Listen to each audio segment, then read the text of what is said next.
So, how I got into media: 10 years in the media space. TV, talk show host, radio host, voiceover artist, spoken word artist, sometimes host. Here is my backstory.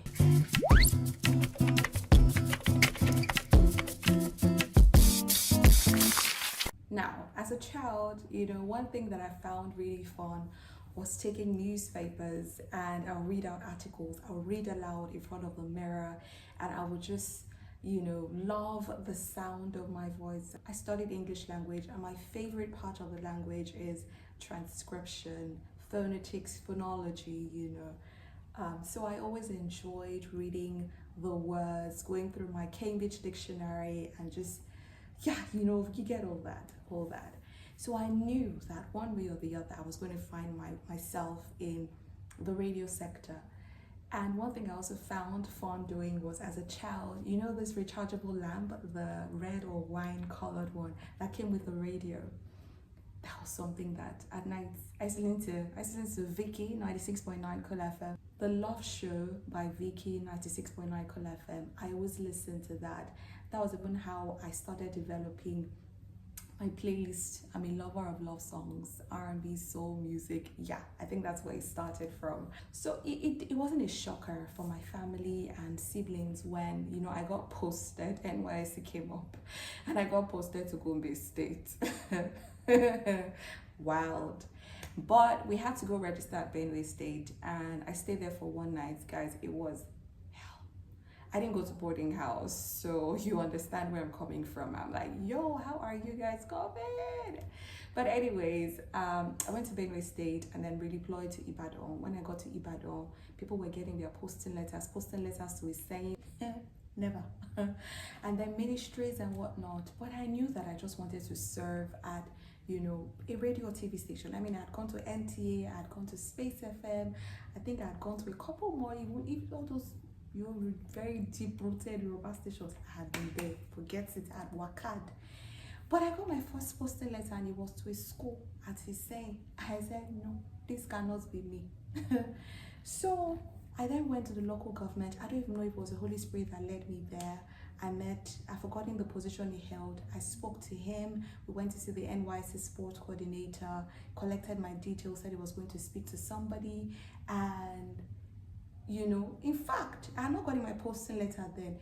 When he said I was going to speak to somebody, I now got my posting letter. Posting letter was to a school, as he's saying. I went back to meet him. I said, sir, it did not work.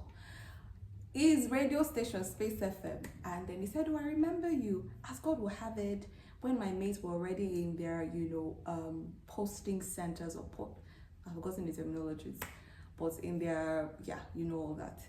I was still hustling to get to Space FM. Space FM had already accepted me. They had just even started, maybe like a few months down the line. And I was going to be the first copper.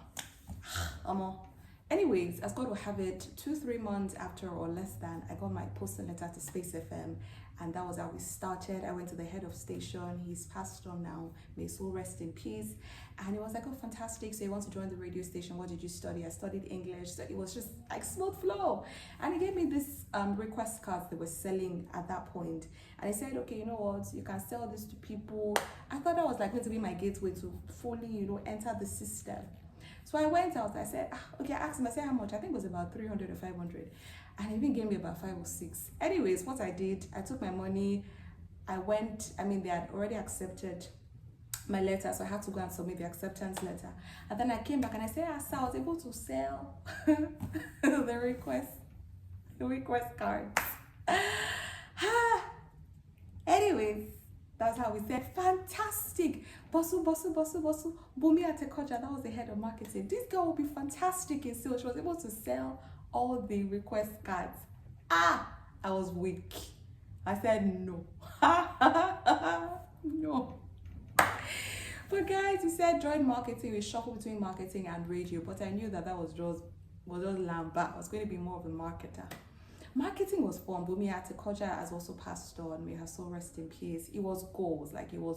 But every time I stepped into the radio studio, it was like there was something in me that wanted to come out. Guys, see, be very sure what you want to do in this life, so that you won't just be go like this, go like this, go like this, go like this, go like this, go like this, and people can't even necessarily connect to what your brand stands for.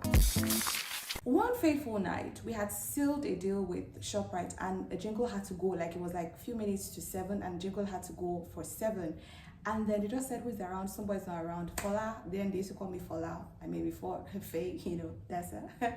And I went downstairs, they gave me the scripts, entered the studio, record. I mean, no prior rehearsals, nothing. And I was making some errors, and it was like pressure. Oh, yeah, what's this rubbish I doing? What's it?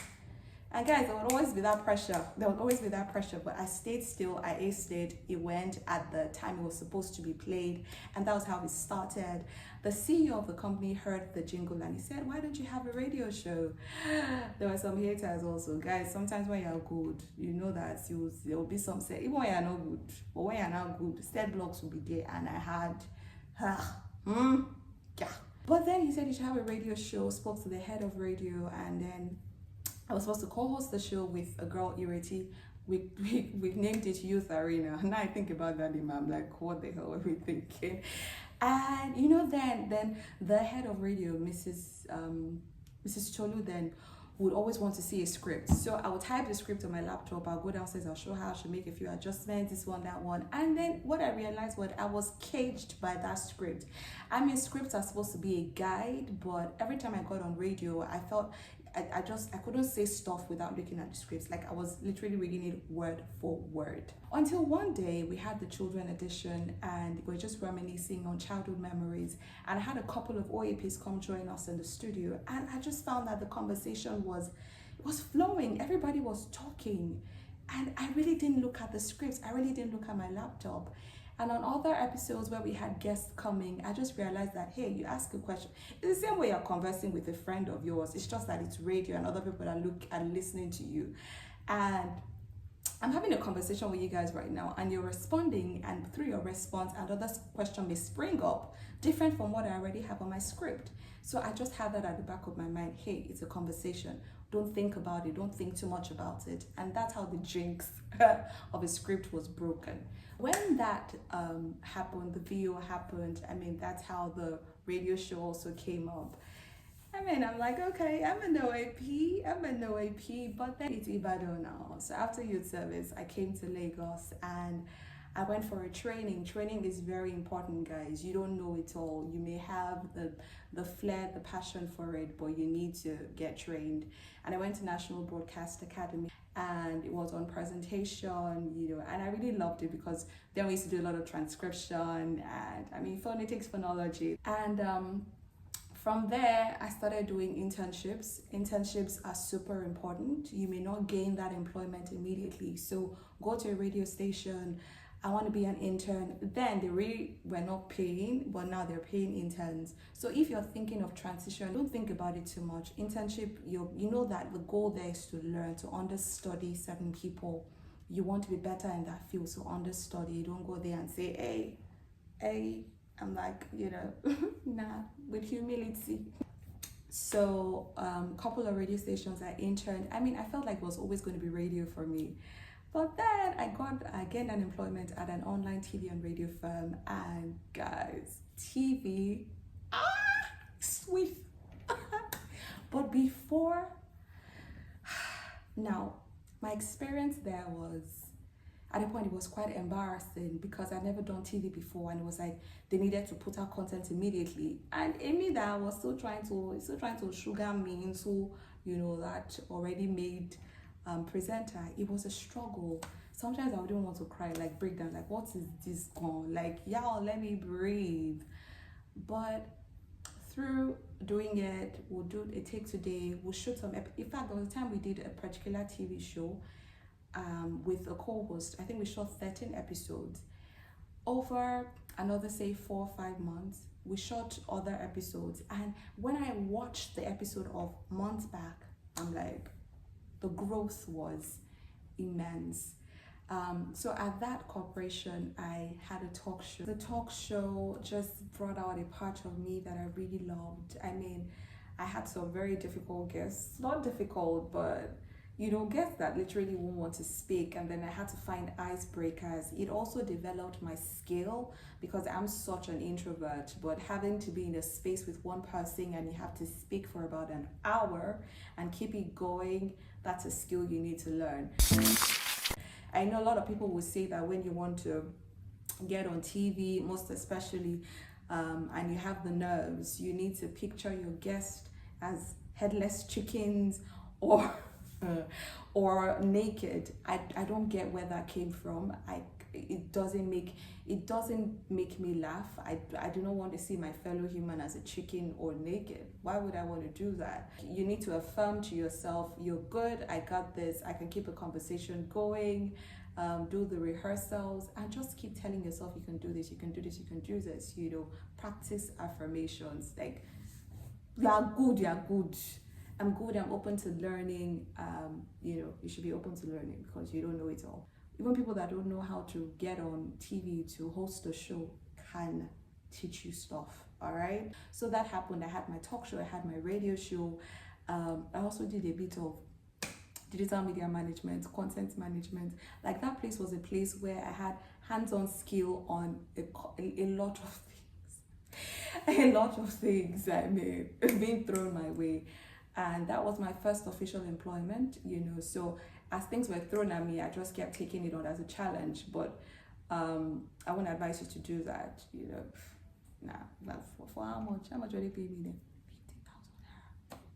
15,000 naira. And then I left that place and then I transitioned to another online TV and radio station. Talk show also continued. Right now, talk show is my thing. Radio is my first love. But right now, if you ask me to choose between radio and TV, I'm going to go for TV. TV just gives me that world of conversation, real conversation. I'm seeing your face, I'm seeing your expression, I'm piquing your brain, I'm seeing how that makes you stagger.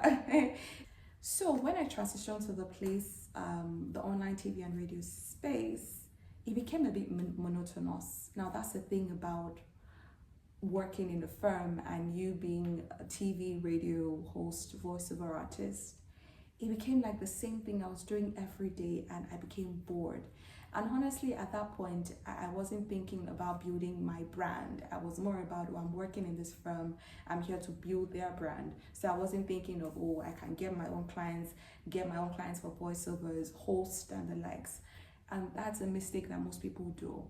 You're in a company, but your brand comes first. Always put yourself first. So I left and I transitioned to the healthcare sector. Guys, I'm not kidding you. As a sales something strategist, it was a healthcare sector. It was fun. I mean, the few months I was there, I organized an exhibition. Was an exhibition or sort of like a conference in conjunction with the Austrian embassy, and I hosted. Everywhere I found myself, media still finds a way to come find me. So I've accepted that myself and media are 5 and 6. And from there, I left and then I started working at a federal government parastatal.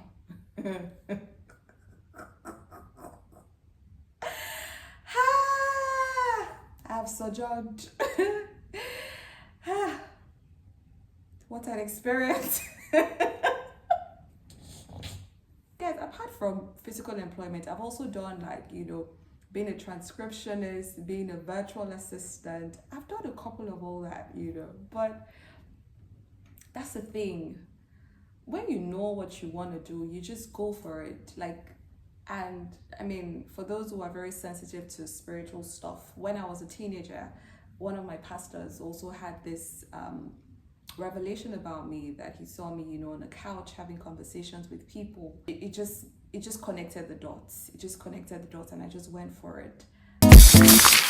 There's one thing you need to realize as a brand. I said earlier, when it was years back, a lot of people would say, oh, that's Faye that works with this person, that works with this organization. But right now it is, Faye is a voiceover artist. Faye is a spoken word artist. Faye is a talk show host. Faye is a script writer. It's like I'm a brand. So you have to make the decision. Are you going to stick with your brand as, for instance, a voiceover artist and wait till you get that break, big break? It's a long-term thing. So you're constantly putting out content of you working on this script today, working on this article today. You're doing these challenges online for voiceover artists. Or you want to just do viral stuff. And the thing about doing viral stuff is you're testing different waters. Today you're doing voiceover, tomorrow you're doing kickboxing, next tomorrow you're doing cooking, next tomorrow you're doing daycare, the other day you're doing family planning, you know. And the thing about it is you don't build a loyal fan base by doing that. It's not just about the viral stuff, it is authentic stuff. Authentic stuff may take a while, but it lasts. It leaves a lasting impression. When you do viral stuff, it's like, what exactly does he or she stand for? So that's something that you need to think about. And guys, if you ask me how many interviews I have done till date, I've handled over 70 interviews. Over 70 interviews. That's just for talk show, not even radio. And for voiceovers, I would have worked with at least 30 brands. And it's not one-offs. Some of the brands I've worked with are like retainer clients, and that's something that is pretty exciting. You ace a job for a client and you just become their go-to person. So whatever it is you're doing, make sure it is near perfect. The truth is, there have been days where I've had to handle interviews when I was like in the worst of moods, but nobody cares. You need to ace that interview. That doesn't mean that when you're done, you can talk to the management, say you need a mental break because things are wild.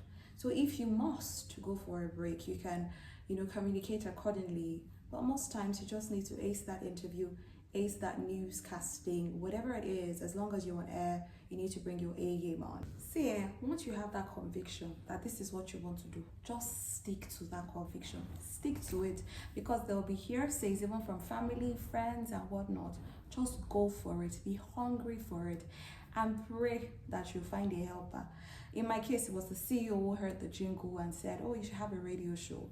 Just keep praying about it, because as you're grinding too, you also need the help of Baba God and the Holy Spirit to be your guide. And also when you eventually transition into that space, right, and you don't have full employment, please look out for internship opportunities. Take courses, train yourself, develop yourself, unlearn, relearn. Guys, it's a journey, and keep building that brand.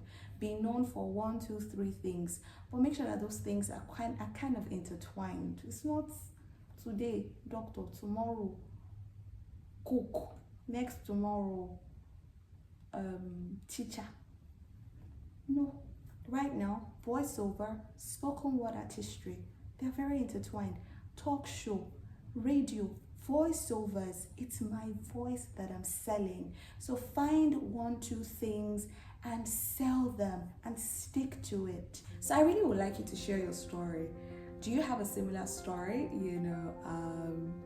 I would just really love to hear it. It brings me so much pleasure when I talk about stuff, because if I did it, where will I be?